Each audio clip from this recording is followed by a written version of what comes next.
Vinay, thank you so much for joining us. I've heard a lot about you over the years that we've been recording the podcast and the group that you worked with, but it's great to have you as a guest now.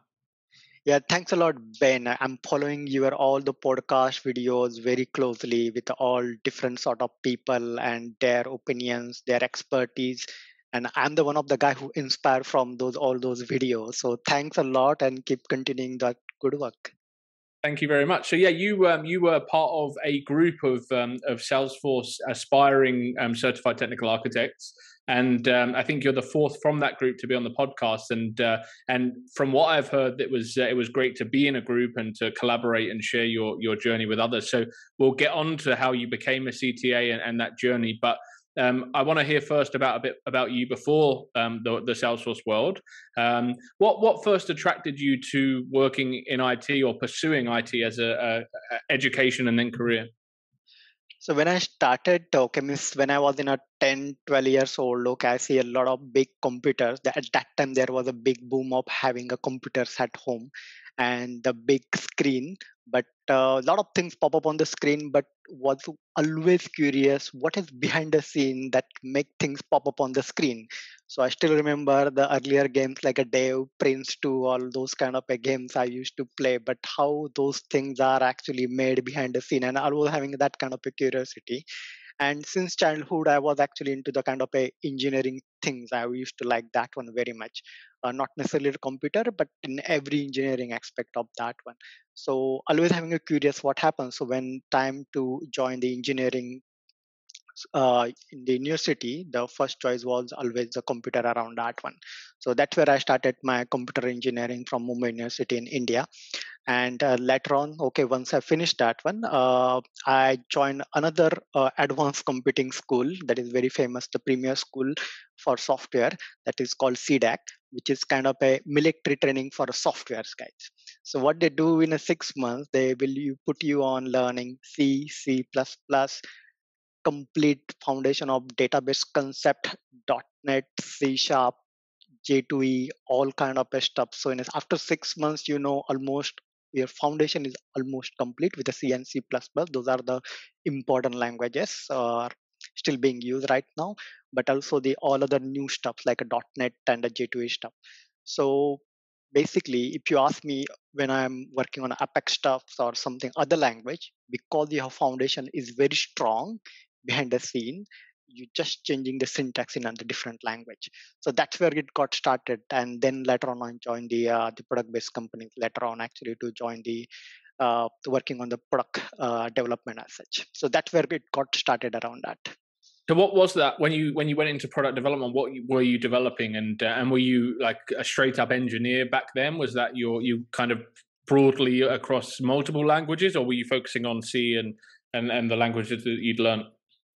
So in a product-based company that was named called Cordis, okay, and later on it got absorbed by the OpenText, but that was a business process management platform.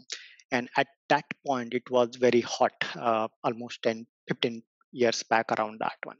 So it's having a two aspect. First is that how to provide the business capability by leveraging the configuration of that particular platform.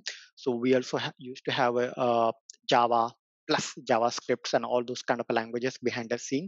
So initially to start with a fresher, the first thing that people get it actually to solve the bugs. Okay, that's where you start actually growing into the career, and later on taking the responsibility of the any component which you are taking the ownership of that one to build that one. So I spent a couple of years into that particular product development. But the thing is that I was always liking the projects, okay, to do something which is connected to the business around that one. And that's where I actually changed my focus from product development to the project. And that's where I actually joined Capgemini in Mumbai to start working on the consultancy approach. Okay, to the same tool, but actually on the other side, not behind the scene developing the product, but also the selling to the customers and what are the needs of the customers. But the good part I learned in that whole business process management. Affinity with the business, understanding the business, solving the business process bottlenecks around that one. And that was quite interesting for me. So not looking at only the technical aspect of the any product, but also how to maximize the IT investment by using this particular product And believe me, even today I'm doing the same stuff with the Salesforce. Salesforce is a technology enabler. I take it as a business operating platform, and how we can maximize the investment to the business as an architect. So if you ask me what I started, okay, I'm just continuing doing that one with a different tool right now. So that's where Sure. the interesting stuff. So, before we get into how you found Salesforce, I know you were at that point, like just before Salesforce, you were in integration. That was your kind of expertise and domain. Why did you choose that, or did you fall into integration, or how did that kind of move play out from going to Capgemini to becoming an integration specialist?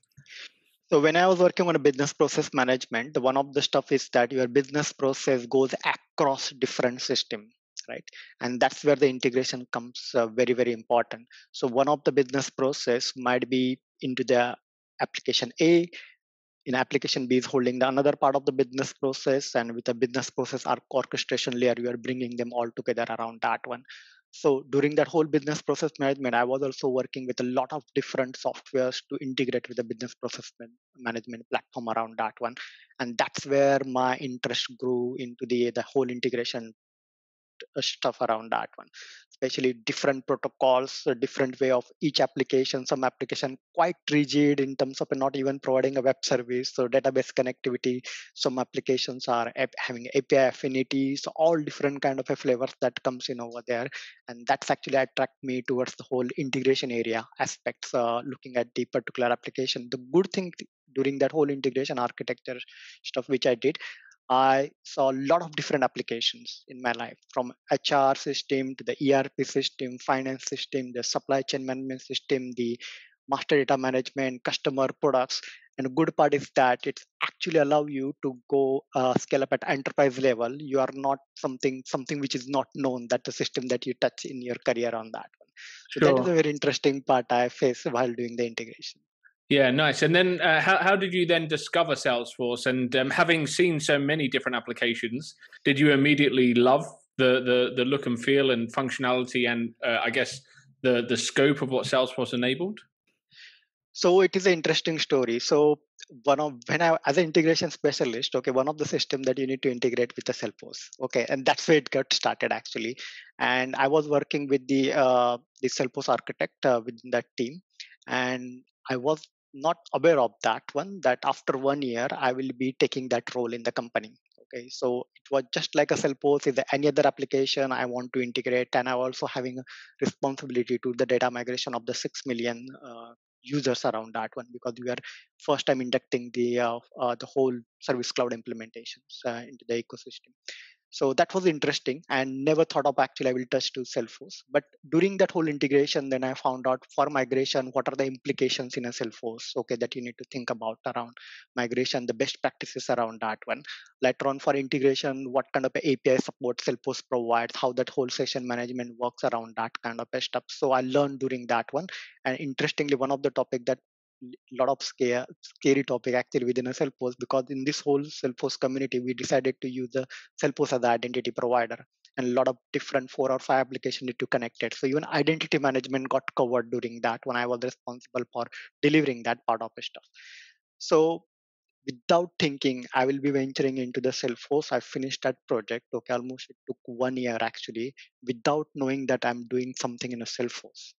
And when my that particular Salesforce architect left and there was a position open, I applied for that position, and almost even I got 3 or 4 rounds. Like in any other company, they're hiring a people to get to and get that one position. And the first thing they asked me, in the first month, please complete your uh, Salesforce admin certification in the first month. Okay, that is your trial period on that one.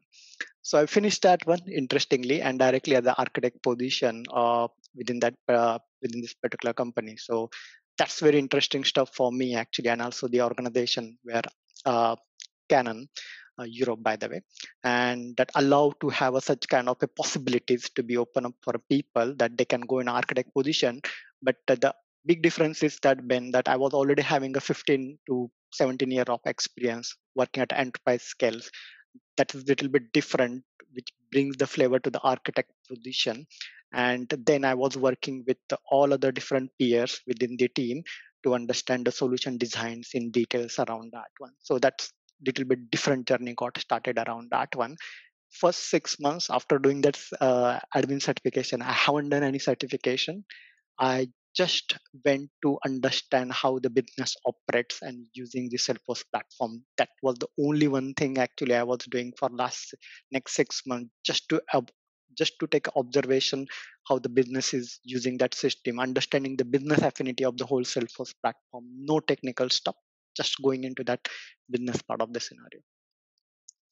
Because you So came in as an architect, I guess, is it fair to say, like, you have you ever done the hands-on, like, flows, process builder, Apex? Like, have you ever had to do that, or and if you haven't, coming in as an architect, was that beneficial in being able to hit the ground running, or were there challenges in not knowing the way that someone would build a flow, or the way that someone would write a piece of Apex code for Salesforce from day one in your role?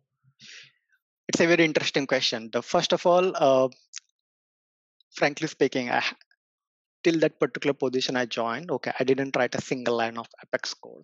I didn't do any single configuration, even a process builder or something like that one. I haven't done that one. I Still just today? joined that.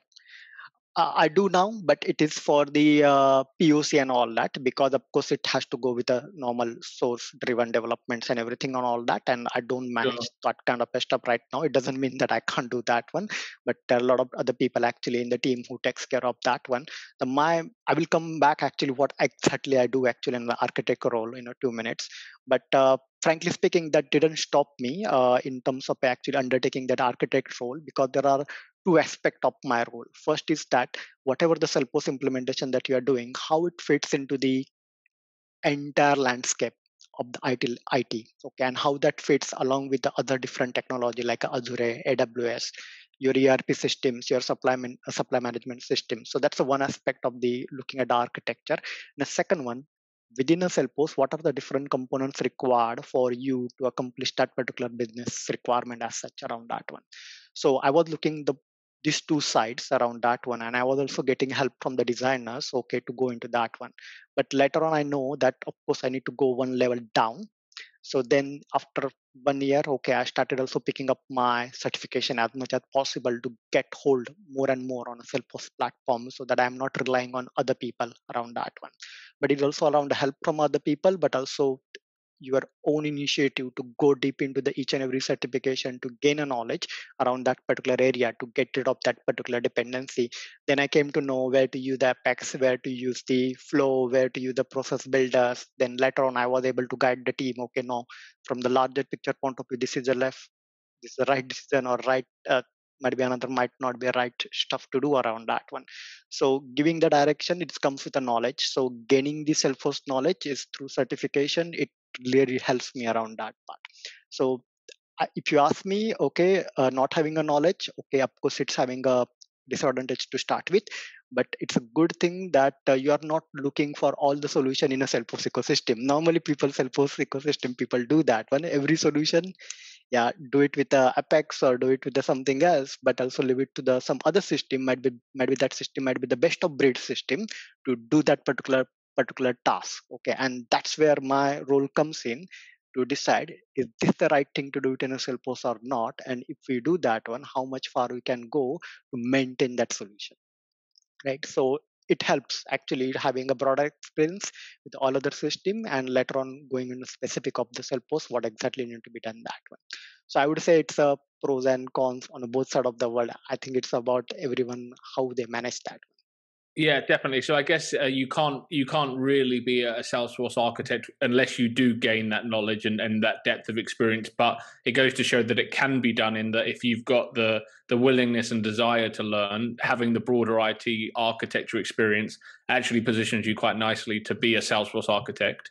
Yeah. And you mentioned something there. You said I had my designers that supported me, and that leads me on to my next question, which I think is actually an interesting topic, in that a lot of people that have come through a different path to you, so have come from like a Salesforce development background, let's say, and then they progress to senior developer, and then they're looking to make that transition into architect. A lot of the time they say that they are an architect because they're doing some solution design, And you mentioned designers, so I'm guessing at some time you have support from people that are doing some of that design. So what's the difference between someone that does design as part of their job and an architect that obviously has a broader responsibility? But what is different about those two roles? Yeah, so if you see an architect, okay, I can't use the single word architect. You need to do prefix of that particular word. Some of them are enterprise architect, some of them are the technical architect, some of them are a solution architect, and each one having its own things to do. So what I do is that normally the enterprise Salesforce architect, how this Salesforce implementation will fits into the entire landscape of the IT and can coexist with Azure, AWS, and something else around that one. If you see the solution architect making sure that okay, every system, okay, how that collaboration communication happens, including Salesforce and other systems around that one, and making up solution which is not only the Salesforce solution but the end-to-end solutions around that one. If you see a designer, okay, they are actually looking for a specific solution within the Salesforce ecosystem. It could be interaction between a two systems that might be 10 or 20 integrations required. Might be enterprise architect come up with a solution that we need to have a 10 integrations, and these are the way by which you are going to integrate either with the platform events or something else on that one. And the designer might be deciding what fields need to be communicated between the two systems as such, or what are the different custom fields that we need to introduce into the systems around that one, and having a confirmation with the business around that one, or might be drawing a business process diagram that's actually spanning across different system, or might be specific to the Salesforce.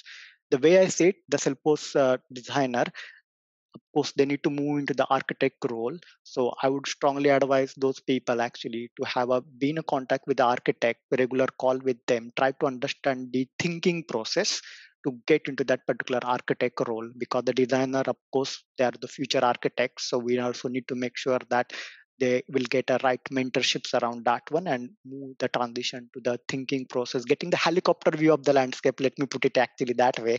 That's a nice topology to say about the architects around that one. But of course, the architect can make a gradual movement in the with the architects by taking help of them. So as an enterprise Salesforce architect, is your role to align the architecture across the board to a business outcome and business goal, whereas a designer is looking to solve like a problem on the Salesforce platform, or design a solution purely for Salesforce that aligns to the Salesforce part of that business goal? Is that fair to say? You are absolutely spot on that one. So designers solving a specific problem, but that particular specific problem or challenge, I would say, that fits into the entire business capability that the architects are driving and provide a optimum value to the business. So you're absolutely right. So your role is more than just technology, but it's a business discussion. And I know we've spoken previously about like OpEx and CapEx, and like these are the kind of things that you need to think of as an architect, right? And I think Yeah. it's really important that we address that, because a lot of people don't, they're saying they're an architect now, but they're not having these business discussions and this high level discussion. They're solely solving a Salesforce problem. So how do you, obviously you mentioned being around other architects, but how do you assess where you're at in terms of that journey, and know like how far you've got to go to until you're at that level, I guess? Um, I think that's what I'm stating actually. Just try to be in touch with the architects within your organization just to get that thinking process. But it is not the only one way to get that information, but also have a proper mentorship outside or inside the organization, possibly around that one. Read a lot of stuffs that's normally get published on the internet, especially on architecture stuffs.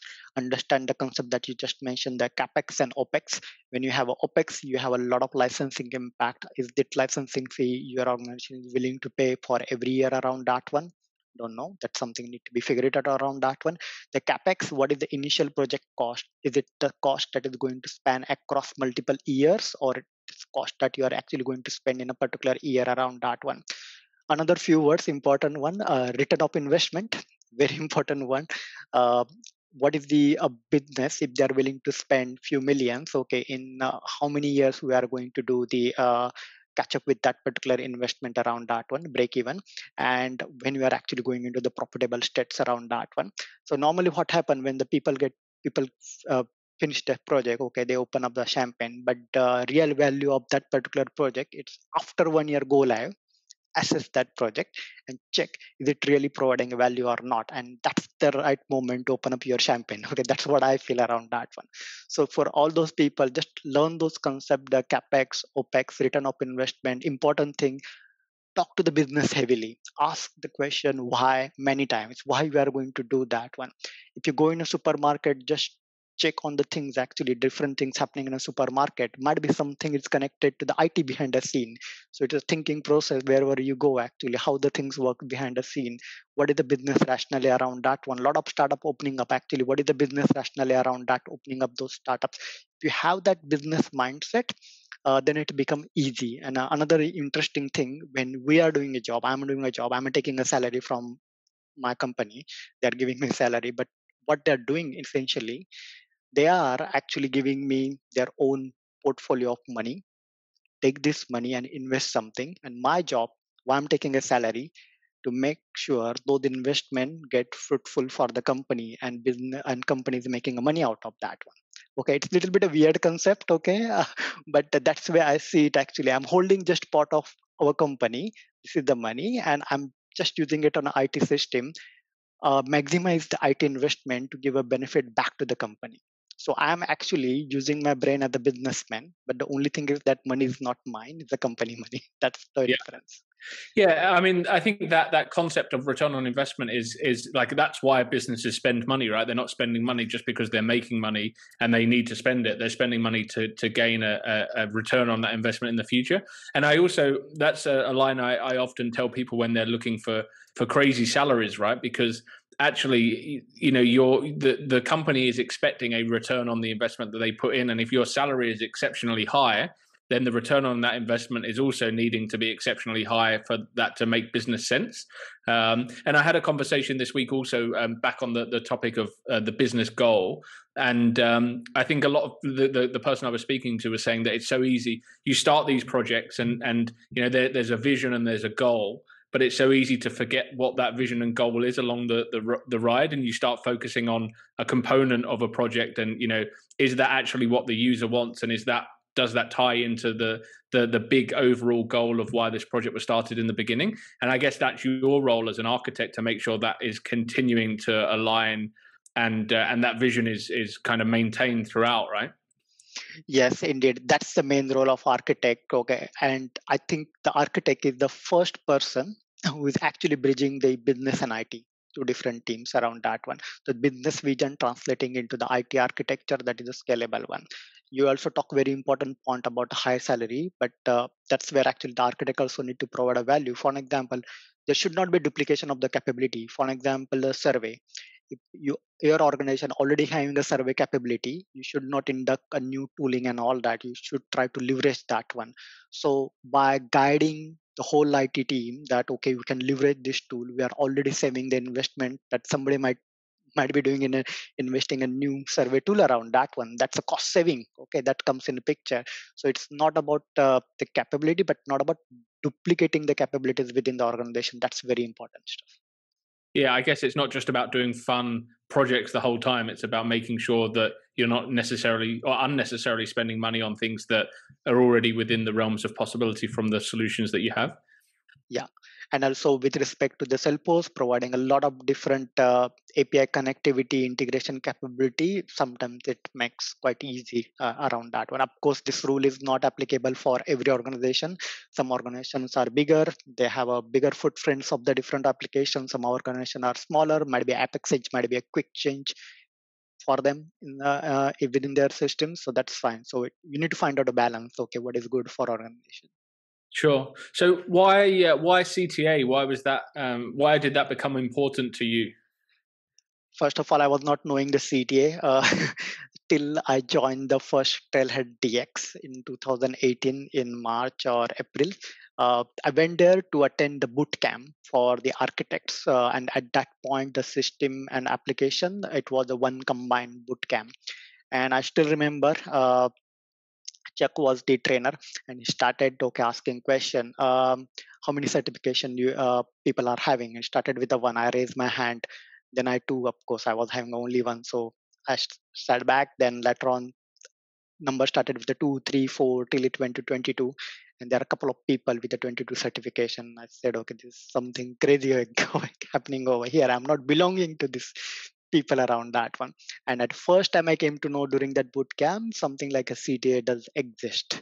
Okay. The good thing is that because having a 15 years of enterprise, different applications I haven't seen in the past, that helped me actually thinking into the process that okay, I can do this one, because it's not about the Salesforce knowledge, it's all also about all the enterprises stuffs and all that I already knew, which can I apply. I came back to Netherlands. Okay, after 6 months or 8 months. Okay, I was just thinking about how I am going to approach if I want to do the city around that one. And there are a lot of people in the ecosystem, the 10-year experience, 12-year experience, they're still struggling to get in a CTA. And I'm just a 1.5 year experience on a Salesforce stuff. How it's going to be possible?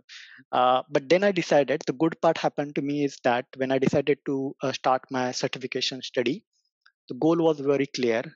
I want to become a CTA, not the community certification, not the system application. No, I want to do CTA. So whenever I was starting my certification study, I targeted 1 month, one certification.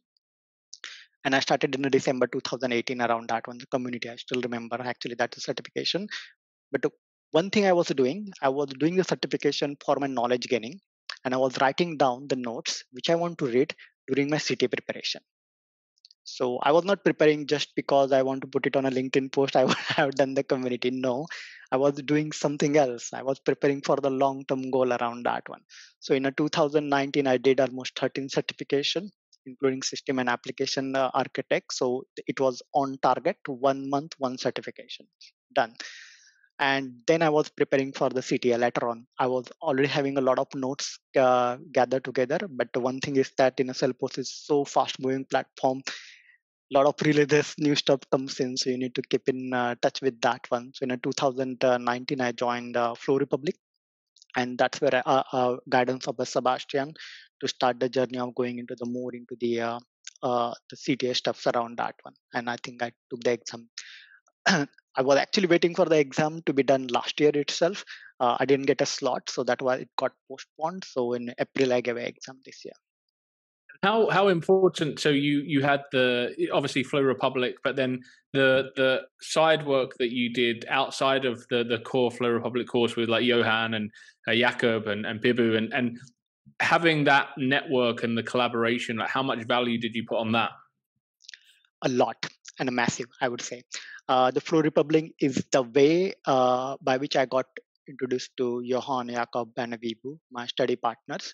But believe me, each one of us providing a value to the floor in terms of a CTA preparation is tremendous, because each one having a different angle to look at the same challenges. And getting into that one, it was every 7 o'clock. Okay, we used to start 7 to 8. Almost we did it almost 7 or 8 months around that one. 7 o'clock without even nobody's actually waiting into the. I would say actually in the Zoom meeting and all that. 7 o'clock sharp. Everybody was there in the call, and we used to discuss almost each and every scenario, how the rationale is and all that, how we are going to defend this particular solution, what are the justifications, and getting the other's view for the same problem. It really helps, because otherwise you will be in a cocoon, right? Okay, this is your solution, I'm a bit very comfortable of that one, but how you go and step in other shoes and thinking, it's very interesting stuff to do. And I learned from all those three guys around that one. So it was very, I think it's one of the best stuff. People say okay, passing a CTA is the best, but I would say the CTA journey is the best.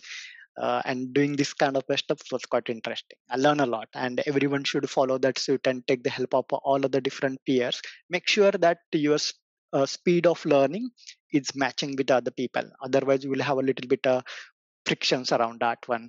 So, and making sure that commitment of joining the meetings every day or whatever action on a weekly basis, just make sure that those commitments are good enough for you to progress.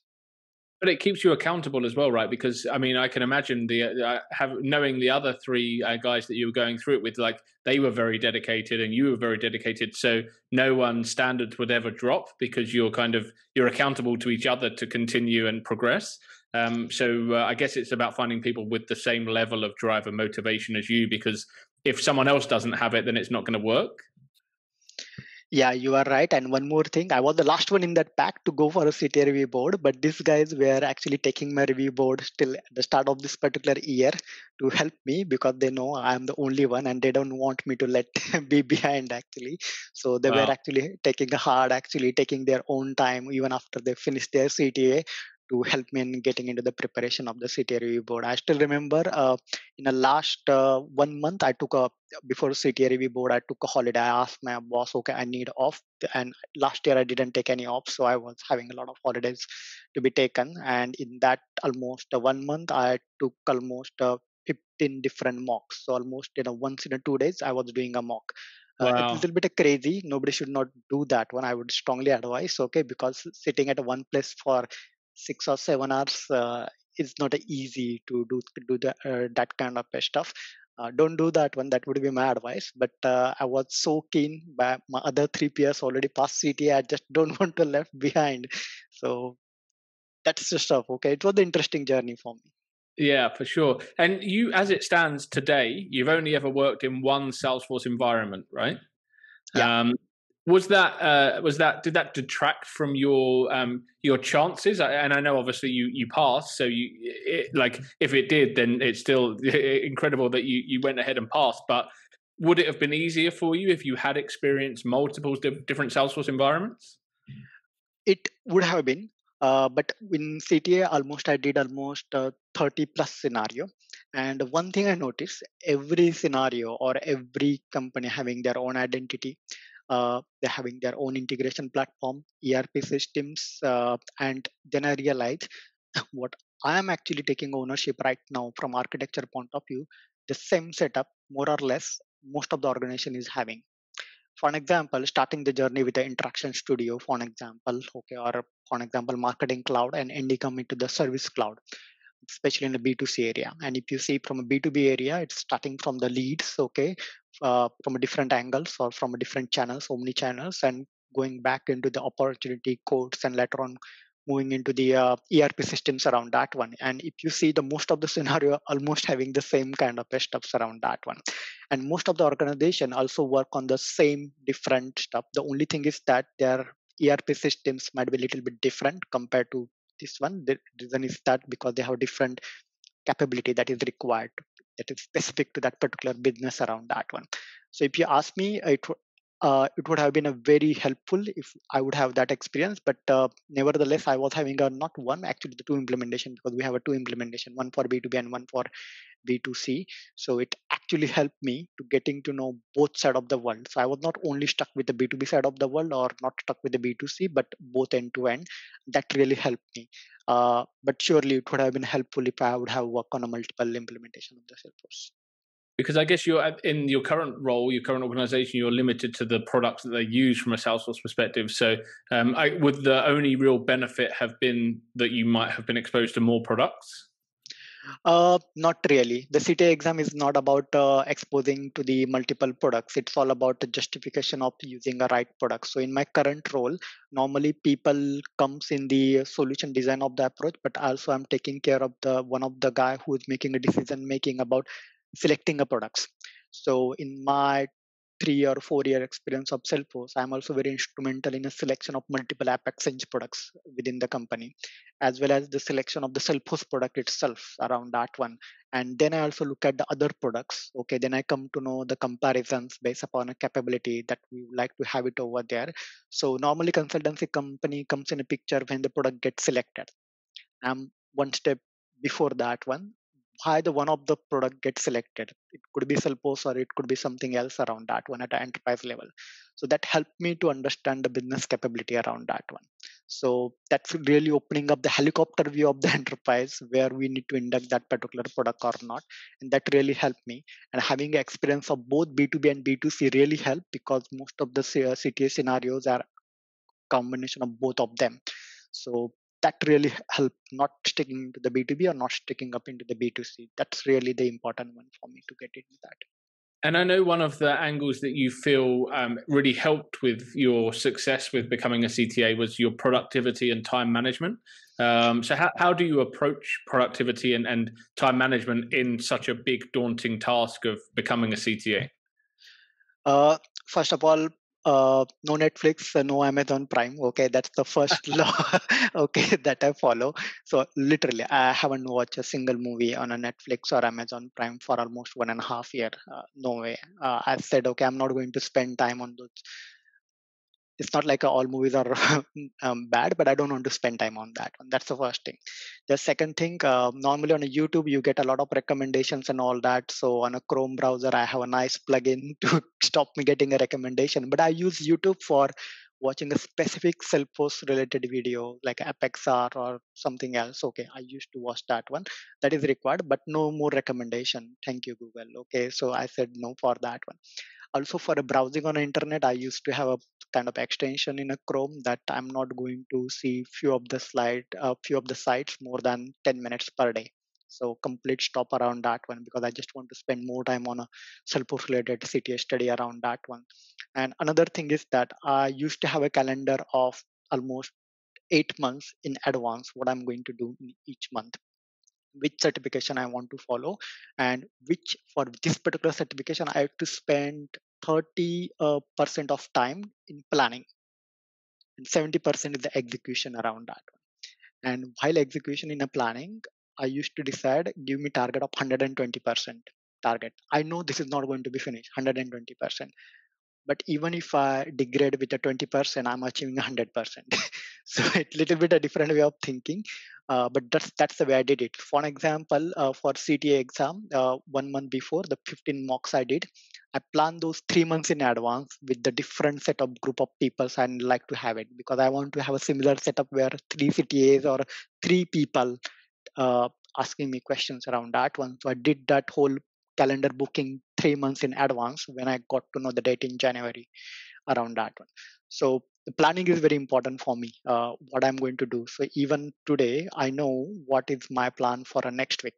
Even in the office work, I do not plan any ad hoc meeting. That is a meeting for tomorrow. No, I plan a meeting for 2 weeks after or 3 weeks after, and thinking ahead what I'm going to do in the coming 2 3 weeks around that one.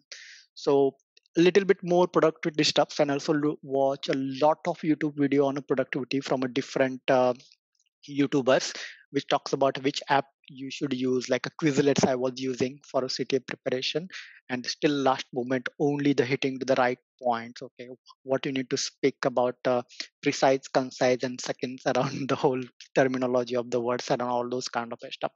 And being in a staying in a Netherlands, okay, we even don't visit to our friends without any appointment, right? So we work in a very structured way of, I would say, the planning, and that's very interesting stuff in Netherlands, which I learned, which are just planning actually in a day-to-day work as well. Actually, to it makes life quite easier. I must say that around that one. So I think that also is same like Olympic folks, right? Okay, preparing. Uh, if you see in the next Olympic, because of this last Olympic got delayed, they just have a 3 years to compete for the competition. So it means they're already started training for that one.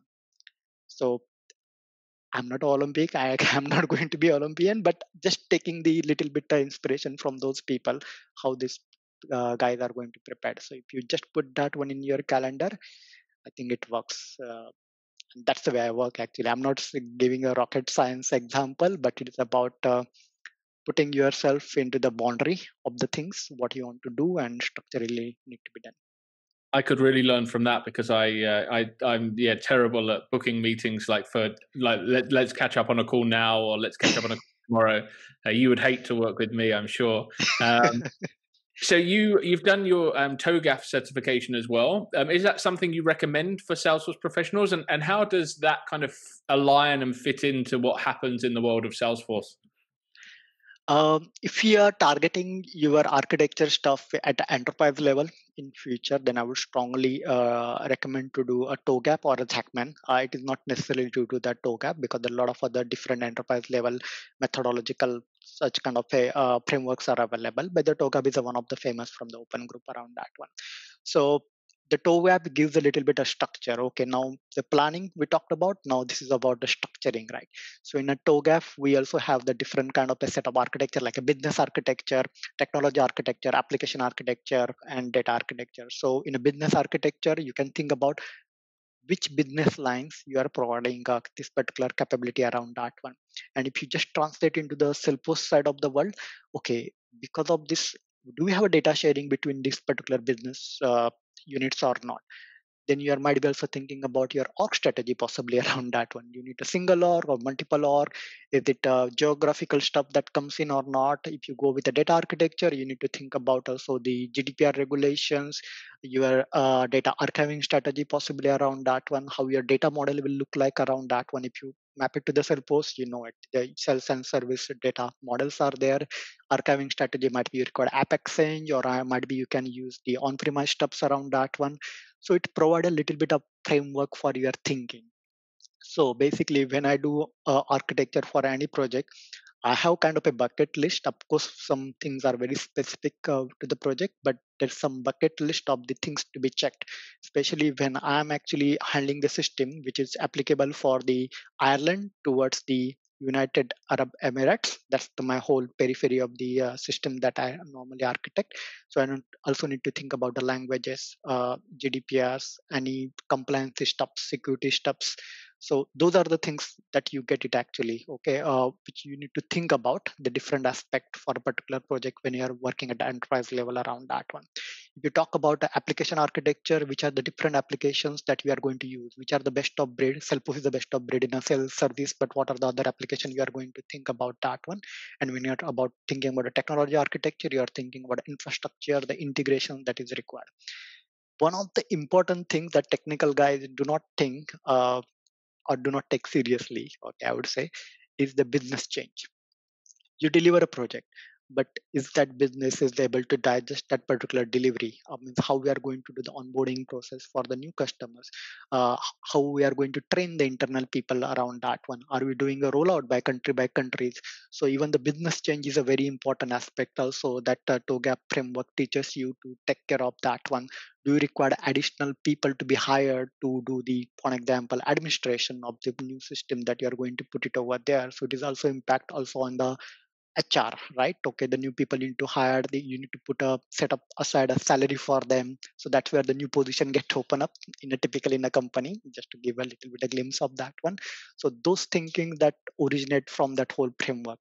So that really helpful to think about more than one small specific business challenge, but look at holistically everything end to end together. Which I guess aligns nicely to the fact that you say the real business, the value from a project isn't on go live date; it's in a year's time. And I guess you think of it like that because you think in that TOGAF framework of the bigger picture, the business value, the business costs, and then ultimately is the business getting the return on the investment they expected. Yeah, in a boardroom meetings, when the particular project get finished, after that also after every 4 months there is always check about what is the status of that particular project, not in terms of the project finish, but it's in terms of the project benefit, how much money that we actually spent that is on the opex, for example, and how much money that we are actually gaining, the new leads open up or a new business get open up, new partner get onboarded onto the platform, okay, or new orders or a new revenue get generated around that one, everything get discussed. So you need to make sure that we are providing a right tooling to the business to make them more successful.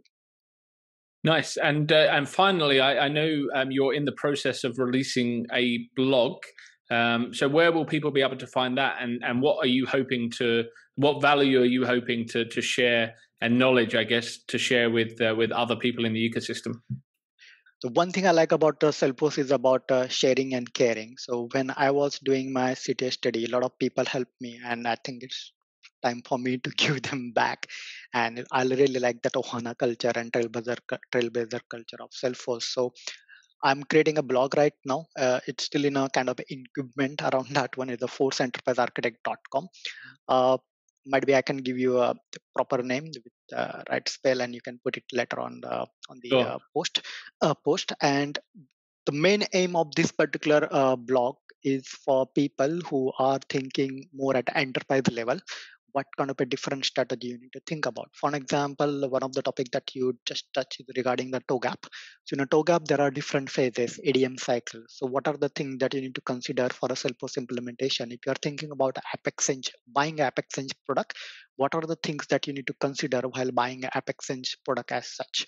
If you're thinking about a large data volume, what are the different options that we have it and what are the pros and cons? So I already created around 12 blocks so far right now, but it is not specific into the solving the business challenge, but it is providing a little bit more about helicopter view when you're thinking about the enterprise level. What are the things that you need to consider, and that also helpful for the people who are preparing for a CTA, because most of the steps actually also got inspiration from the scenario review boards, how you justify the right solution for a right business problem.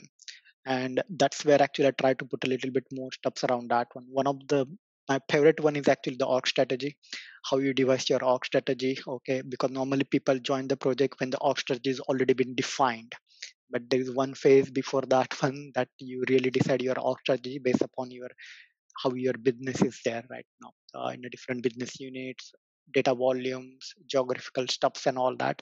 So I tried to pen down all my learnings, my notes from the CTA review boards. I'm heavily using that one, the compressed one. Just try to create a blog out of that one to help other people. So I hope people will like it. Let's see. I'm sure they will. I've been privy to a sneak peek, and obviously there's a huge amount of information on there already, and I'm sure it's going to continue to grow. So it is great that people like yourself that find yourself in the position that you do now to give back, and I guess that's everything that the ecosystem is built on. So it's fantastic to see. Yeah, and I think one of the stuff that people always need to think about is how we are delivering this one. So even for developers or even for designers, my just message to you, even before writing a single line of word in a Word document or in the Apex code or in a flow or anything, just ask yourself or ask your architect or ask your senior management uh, why we are doing this particular project. Because once you know why you are doing this particular project, automatically you will generate interest into that particular project, and you will treat it like your own baby, right? Okay, and that's where actually the value to the business comes in a picture. When you write even a single first line in LWC import or something like that one, you will come to know why I'm writing this code. Yeah, nice, nice. Well, thank you so much for sharing your story. I think and I hope that we're going to have you back on the podcast at some point soon to talk with some of the other guys that you went through the training with. So I'm excited for that. But really interested to hear more about you. And yeah, I'm excited for listeners to read the blog. Thanks a lot, Ben. Okay, and it is really interesting conversation actually to open up, and I hope it inspire a few other promising CTA in future. And thanks a lot for having me over here. Thank you. Thank you.